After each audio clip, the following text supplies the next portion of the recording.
Good morning mga kamosotek. Meron tayong board. EUX daw, no? P4 error. So, compressor drive module ang tinuturo. Nung chinek natin, hindi siya. Hindi compressor yung problema, no? Kundi ito.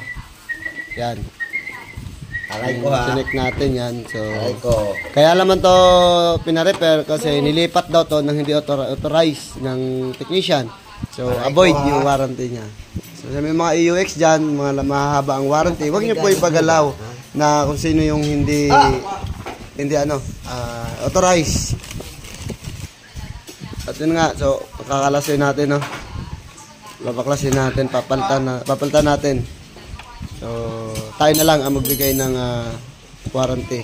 Yan. Habang pinapainit natin yung soldering iron natin, so, check na rin natin yung ibang parts niya.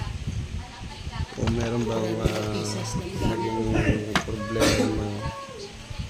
Actually, wala naman talaga. So, isa lang naman ang nakita ko, problema. Yun lang. Ito lang yun, mga kamosotek.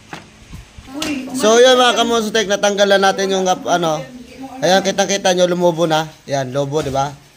Yan, yan ang problema. So, ayos, abangan nyo na lang mamaya. Meron na tayong parts na kamosotek. Yan. Magkaiba man sila, pero same value pa rin naman sila. And then, parehas sila ng voltahe na kinukuha. So, kabit na natin. Let's go. So, yan mga kamosotek. So, napalitan na natin. I-message mo muna yan bago natin puntahan. Palitan na natin. Ito na yung bago. So, okay lang na mas malaki. Basta same value. So, ayos. Kaya mga kamosotek, goods na. Yung EUX natin na P4, tama? P4 error. So, ang P4 ay sa compressor drive module. So, check natin, hindi yun ang cause kung bakit nag-P4. Mahina lang yung fan, hindi na ilalabas yung init. Kaya nagpo-protect yung sensor. Saka ito na yung indoor niya. Ayos, di ba? Malamig na. Ayos. Pwede ka papakita.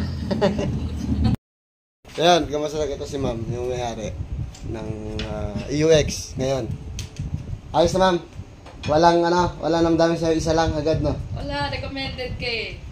Ayos. Ayos.